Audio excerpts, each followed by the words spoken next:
जय साई राम। जय गुरुदेव दत्ता। गुरुर् ब्रह्मा गुरुर्विष्णु गुरुर्देवो महेश्वरः। गुरु साक्षात् परब्रह्मा तस्मै श्री गुरुवे नमः। अक्कलकोट श्री स्वामी समर्थ लीलामृतम அத்தியாயம் 136.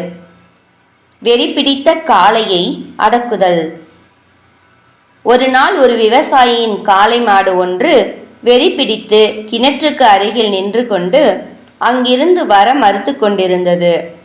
மாலை வரை எவ்வளவோ முயற்சி செய்தும் அது அந்த இடத்தை விட்டு நகராமல் அருகில் வருபவர்களை தாக்கிக் கொண்டிருந்தது. அந்த விவசாயி என்ன செய்வதென்று தெரியாமல் தவித்துக் கொண்டிருந்தார். ஸ்ரீ சுவாமி அன்று காஸ்பாக்கில் இருந்தார். விவசாயி ஸ்ரீ சுவாமிக்கு அருகில் சென்றவுடன், என்ன, உன் காளை மாடு உன்னை தொட அனுமதிக்கவில்லையா என்று கேட்டார். சுவாமி, யார் அருகில் சென்றாலும் அவர்களை தாக்குகிறது, என்ன செய்வதென்றே தெரியவில்லை என்று அவர் கூறினார். உடனே ஸ்ரீ சுவாமி மகாராஜ் எழுந்து சென்று காளையின் காதை பிடித்து ஒரு ஆட்டை இழுத்து வருவது போல இழுத்து வந்து அந்த விவசாயியிடம் ஒப்படைத்தார். ஸ்ரீ சுவாமியின் ஸ்பரிசம் அந்த காளையின் மீது பட்டவுடன் அது சாதுவாக மாறியது. அங்கு கூடியிருந்தவர்கள் அனைவரும் இந்த நிகழ்ச்சியை மிகுந்த ஆச்சரியத்துடன் பார்த்தனர்.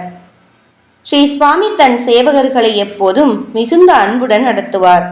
எவரேனும் ஏதாவது தன் வேலைகளில் தவறு செய்துவிட்டால் அவர்களிடம், ஏ வா, வந்து வணங்கு என்று கூறுவார்.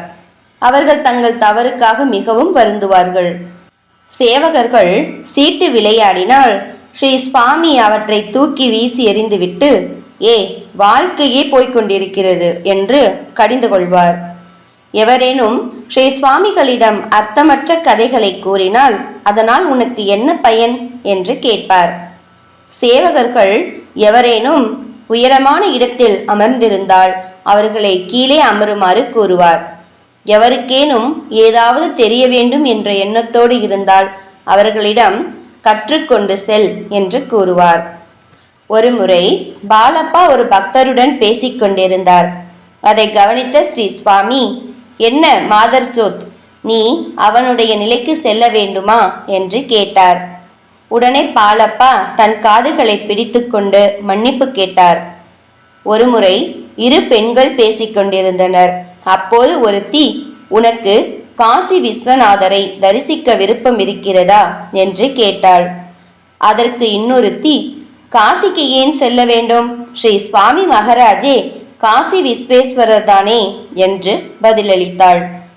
இந்த உரையாடலை கேட்டுக்கொண்டிருந்த ஸ்ரீ சுவாமி சமர்த்தர் உறக்கமாக சிரித்துவிட்டு அந்த பெண்களிடம், உங்களுக்கு இவ்வளவு ஞானம் இருந்தால் நீங்கள் ரொட்டி மட்டும் தயாரித்து கொண்டிருக்க மாட்டீர்கள் என்று கூறினார்.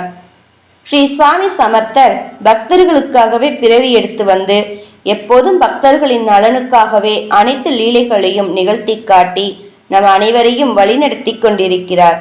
அதனால் அவரை கற்பக விருட்சம், கருணை கடல் என்று கூறுவது மிகவும் பொருத்தமானது. ஜெய ஜெய ஸ்ரீ சுவாமி சமர்த். ஜெய் சாய்ராம். ஜெய் குரு தேவதத்தா.